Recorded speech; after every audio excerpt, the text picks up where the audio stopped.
ജോലിക്ക് ഇരിക്കുമ്പോൾ പെട്ടെന്ന് ഇൻസ്റ്റാഗ്രാമിൽ സ്ക്രോൾ ചെയ്യുന്നത് നിങ്ങൾ കണ്ടിട്ടുണ്ടോ? നിങ്ങൾ സ്വയം പറയും, വെറും 5 മിനിറ്റ്. ഇവിടെ ഒരു ഫോക്കസ് പ്രശ്നമുണ്ടെന്ന് ഞങ്ങൾ പറയുന്നു. എന്നാൽ നിങ്ങളുടെ തലച്ചോറിന് തകരാറില്ലെങ്കിൽ എന്തുചെയ്യും? നിങ്ങളുടെ പരിസ്ഥിതി തകരാറിലാണെങ്കിൽ എന്തുചെയ്യും? മനുഷ്യചരിത്രത്തിലെ ഏറ്റവും ശബ്ദമയമായ സമയത്താണ് നമ്മൾ ജീവിക്കുന്നത്. ഓരോ ചുവപ്പ് അറിയിപ്പ് ബബിളും നിങ്ങളുടെ ശ്രദ്ധ കവർന്നെടുക്കാൻ രൂപകൽപ്പന ചെയ്തിരിക്കുന്നു. നിങ്ങൾ ശ്രദ്ധ കേന്ദ്രീകരിക്കാൻ ആഗ്രഹിക്കുന്നു. നിങ്ങൾ ശ്രദ്ധ കേന്ദ്രീകരിക്കാൻ ശ്രമിക്കുന്നു. എന്നാൽ നിങ്ങൾ ലാപ്ടോപ്പ് തുറക്കുന്ന നിമിഷം നിങ്ങൾ ഒരു യുദ്ധക്കളത്തിലാണ്. ഇൻസ്റ്റാഗ്രാം, ഇമെയിലുകൾ, സന്ദേശങ്ങൾ, അറിയിപ്പുകൾ. എന്നിട്ട് ശ്രദ്ധ തിരിക്കുന്നതിന് നിങ്ങൾ സ്വയം കുറ്റപ്പെടുത്തുന്നു. എന്നാൽ സത്യം ഇതാ, ഇത് നിങ്ങളുടെ തെറ്റല്ല.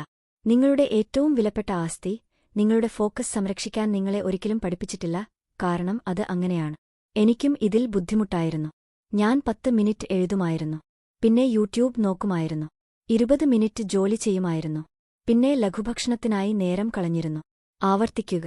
എനിക്ക് മനസ്സിലാകുന്നത് വരെ ശ്രദ്ധ എന്നാൽ കൂടുതൽ ശ്രമിക്കുന്നതല്ല. ഇത് ഘർഷണം രൂപകൽപ്പന ചെയ്യുന്നതിനെക്കുറിച്ചാണ്. എനിക്ക് കൂടുതൽ പ്രചോദനം ആവശ്യമില്ലായിരുന്നു.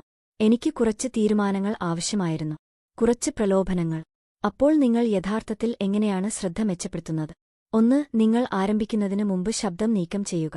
ഒരു ടാബ്, ഒരു ടാസ്ക്. ഫോൺ കാഴ്ചയിൽ നിന്ന് പുറത്തുപോകുക. 2. ടൈം ബോക്സിംഗ് ഉപയോഗിക്കുക.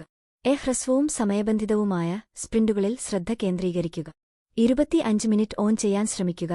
5 ഓഫ്, പോമോഡോറോ ശൈലി. ഒരു പേശി പോലെ നിങ്ങളുടെ തലച്ചോറിനെ പരിശീലിപ്പിക്കുക.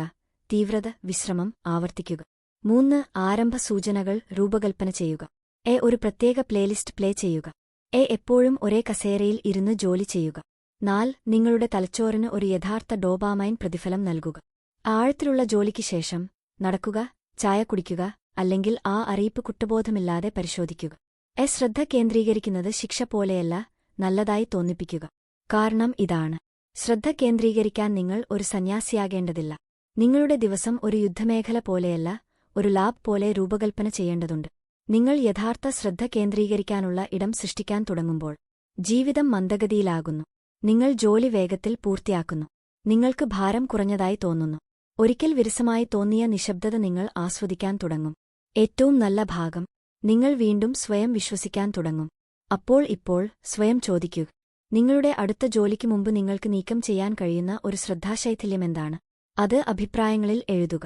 ഇത് നിങ്ങളുടെ മാനസികാവസ്ഥ മാറ്റാൻ സഹായിച്ചെങ്കിൽ ഈ വീഡിയോയ്ക്ക് ഒരു തംസപ്പ് നൽകുക.